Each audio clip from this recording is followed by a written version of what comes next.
one of the ways I've talked to students about it is talking about this idea of a hermeneutic of suspicion.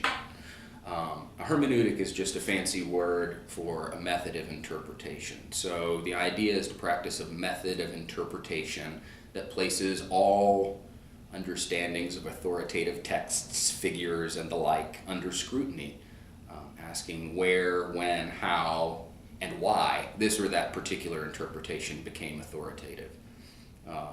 So, for instance, why is it that many, if not most, Christians, let's say, in the United States, believe in the notion of the hypostatic union? They are told that Jesus is fully divine and fully human, which is technically contradictory, it's a paradox, but how did most Christians today get to the point of thinking that that's a relatively basic doctrine? Well, because importantly, there were people in the centuries after Jesus' death who said that Jesus was fully human and not divine, or fully divine and not human, who were branded as heretics, and many people were killed about that. So, where? So, this was decided at a council of some bishops. When? Well, it was several hundred years after Jesus supposedly lived and died. How? Well, at spear point, more or less.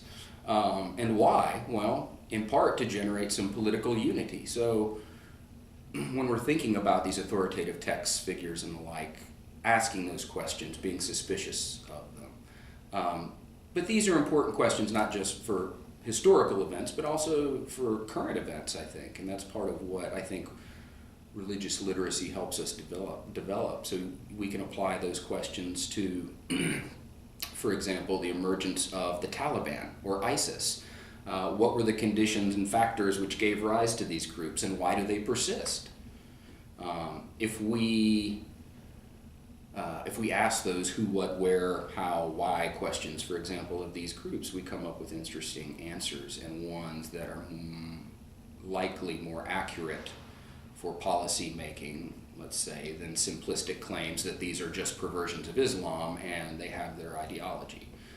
When we dismiss such ideologies and their actions as ultimately mysterious and not understandable, we lose our ability to challenge them in the public sphere as well.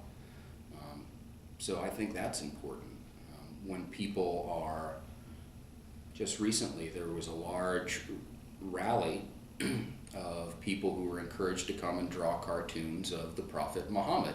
And they were also encouraged to come exercising their Second Amendment rights to carry firearms. Now, if we don't understand why, in my home state of Texas, if we don't understand why it's offensive for a Muslim to have a representation of the Prophet Muhammad, it could be a problem.